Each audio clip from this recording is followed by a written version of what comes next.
Dictation start होगी 5 second बाद।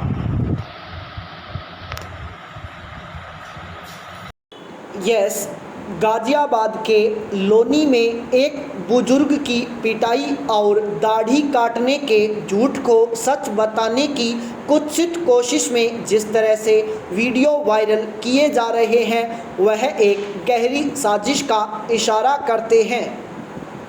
कुछ राजनीतिक दलों और सामाजिक कार्यकर्ताओं के पास अब वास्तविक मुद्दे नहीं रह गए हैं। बात की बात में एक झूठ को देश दुनिया में फैला दिया गया। लोनी मामले में पुलिस ने स्पष्ट कर दिया था कि यह मूलतः लेन देन से जुड़ा है और धार्मिक मुद्दा कतई नहीं है। यह भी बताया गया कि बुजुर्ग के साथ मारपीट करने वाले अधिसंख्यक आरोपित भी मुस्लिम ही हैं और जिनमें 3 आरोपित जेल भी भेजे जा चुके हैं।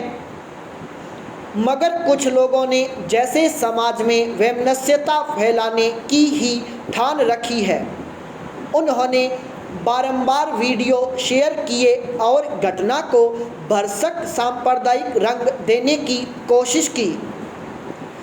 पुलिस और खुफिया विभाग की जांच भी यही पुष्टि करती है कि माहौल बिगाड़ने की साजिश के तहत इंटरनेट मीडिया का सहारा लिया गया था।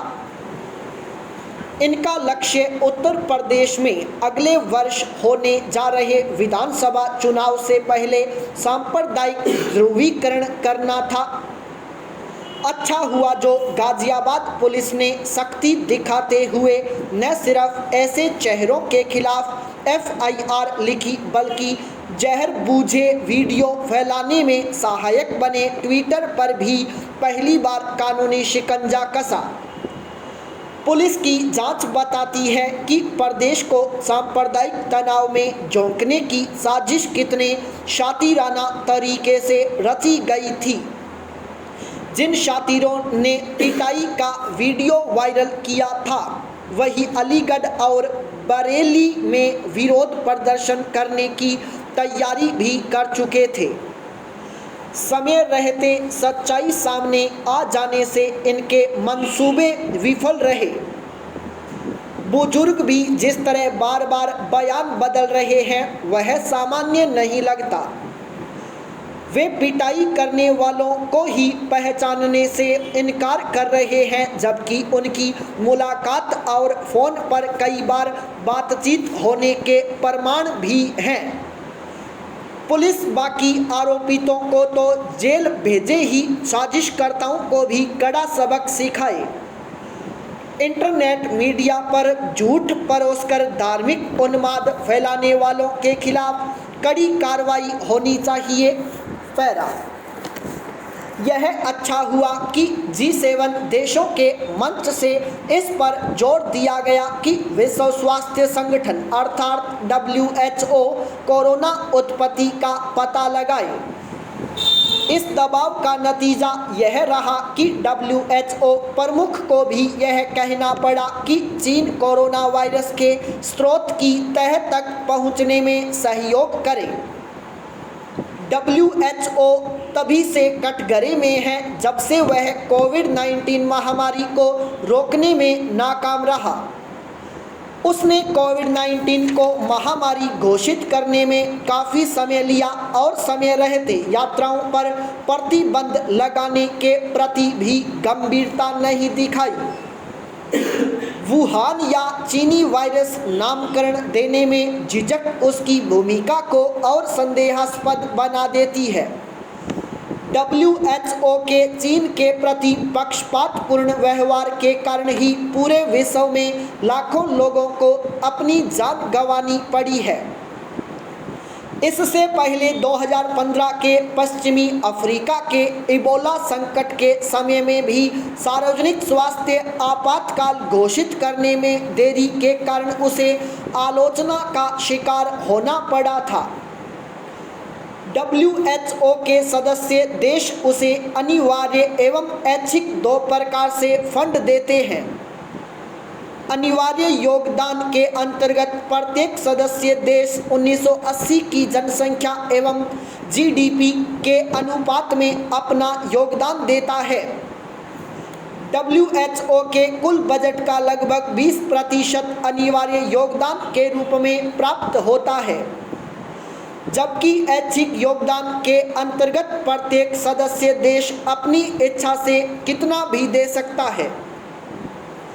कुल बजट में इसका योगदान लगभग 35% है, जिसमें सर्वाधिक 31% योगदान अमेरिका का है। इसके बाद इंग्लैंड 16%, जर्मनी 12% एवं जापान का 6% का योगदान है। चीन का योगदान 2% है एवं भारत का 1%। यदि सदस्य देशों की ऐच्छिक एवं अनिवार्य राशि को मिला दिया जाए तो यह WHO के कुल बजट का लगभग 50% ही हो पाती है।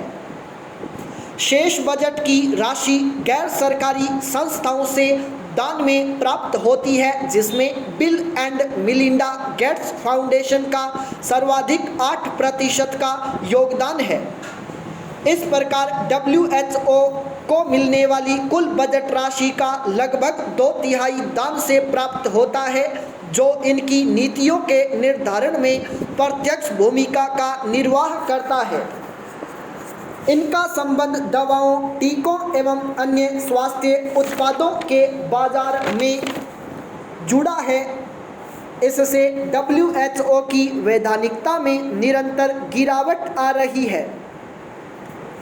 यदि विश्व स्वास्थ्य संगठन को लोकतांत्रिक वैश्विक स्वास्थ्य एजेंसी के रूप में अपनी वैधता को बनाए रखना है, तो इसे अपने मूल कामों की तरफ लौटना होगा। इसे महामारी और स्वास्थ्य कवरेज जैसे मुख्य मुद्दों पर ध्यान केंद्रित करने की जरूरत है। WHO को अपनी कार्यप्रणाली में बदलाव करना होगा। इसका मुख्य निर्णय लेने वाला निकाय वार्षिक विश्व स्वास्थ्य सभा होती है, जिसमें सभी सदस्य देश हिस्सा लेते हैं। सदस्य देशों की प्राथमिकताएं अक्सर प्रमुख दानदाताओं के साथ टकराती रहती हैं। सदस्य देशों को स्वैच्छिक बजट को चरणबद्ध तरीके से समाप्त करने के लिए WHO के मुख्य बजट में अपने निर्धारित योगदान को बढ़ाना चाहिए। सदस्य देशों द्वारा गारंटीकृत फंडिंग करने से न सिर्फ इसका कार्य विस्तार होगा, बल्कि सदस्य देशों के साथ तालमेल एवं जवाबदेही में भी वृद्धि होगी। WHO को वित्त पोषण ढांचे में सुधार के अलावा अपने अतिरिक्त आय के स्रोतों में भी वृद्धि करनी होगी। इसके कार्यकारी बोर्ड को स्थायी निकाय बनाया जाना चाहिए। इससे इसकी कार्यप्रणाली की व्यावहारिकता में वृद्धि होगी। पैरा WHO को किसी भी गंभीर बीमारी के लिए धन जुटाने के लिए नवीन वित्त पोषण पर विशेष ध्यान देना होगा।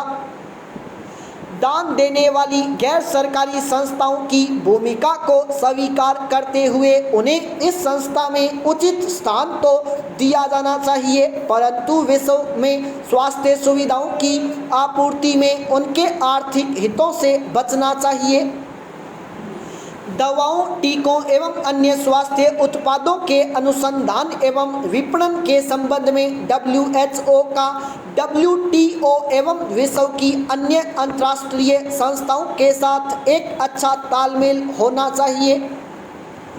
संकट के समय WHO को अनुसंधान के कार्यों एवं नई दवाओं को लाने में विकसित देशों के साथ शामिल होना चाहिए। साथ ही ऐसी विधियों पर कार्य करना चाहिए जिससे प्रमुख दवाएं सस्ती कीमत पर सभी को उपलब्ध हो सकें। इसके अतिरिक्त इसे अपने विशेषज्ञों को संभावित सार्वजनिक स्वास्थ्य आपात स्थितियों को छिपाने से रोकने के लिए प्रकोपों की जांच और आकलन करने के लिए स्वतंत्र अधिकार देना चाहिए। WHO की रिपोर्ट को विश्व भर में लागू करवाने के लिए कानूनी अधिकार न होने के कारण सदस्य देश इसे गंभीरता से नहीं लेते। विश्व व्यापार संगठन की तरह WHO के अधिकारों में बढ़ोतरी के लिए सभी देशों को मिलकर कार्य करना होगा। WHO को अपनी गतिविधियों को केवल गंभीर बीमारियों के क्षेत्र में ही विस्तार करना चाहिए। बाकी बीमारियों के लिए इसका व्यवहार अन्य देशों के लिए निर्देशात्मक होना चाहिए। संपूर्ण विराम।